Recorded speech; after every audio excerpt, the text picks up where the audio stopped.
Hello! Не си купувайте калъфи от места, които са до вас, някъде близко до вас. Защото ще са излъгани. Защото ще ви излъжат. Купих си калъф за моят телефон. Сега ще ви го... Ето за този телефон. Аз направих видео и в YouTube, и в TikTok. Купих си такъв телефон. И такъв калъф. Що ми се спира?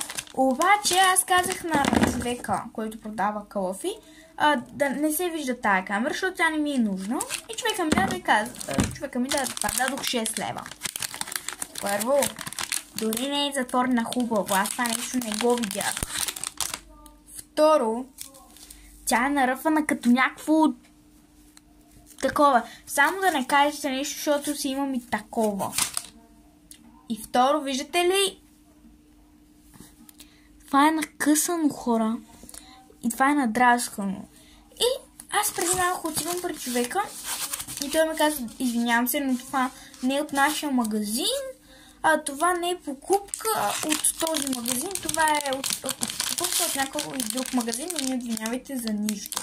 Аз знам от кой магазин съм го купила. Това е тъпото. Че не става на моя калъф. Чакайте, аз не знам и защо го и преврах. Че не става. И че е просто пълно... Да не ми копирайт над видеото. Така.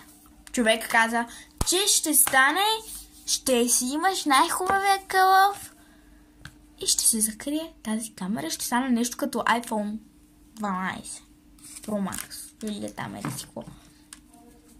И даже аз вече развълнувана търся телефона, защото този телефон, който снимам, аз си го ползвам. Този ми е просто новия и с някакви снимки е такива по experience. Така че полуката ми е никога да не си купувам калъфи от място, което не е рекламирано, не е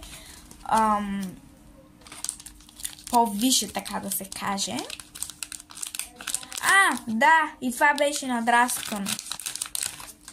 Искам да запреда защо това беше надраскано, не знам.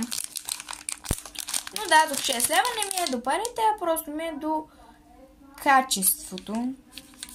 Нали, най-тъпото, защото аз дори не видях, че е наръфано. Аз просто бях така. Човека ми го оставя на рафта, аз просто...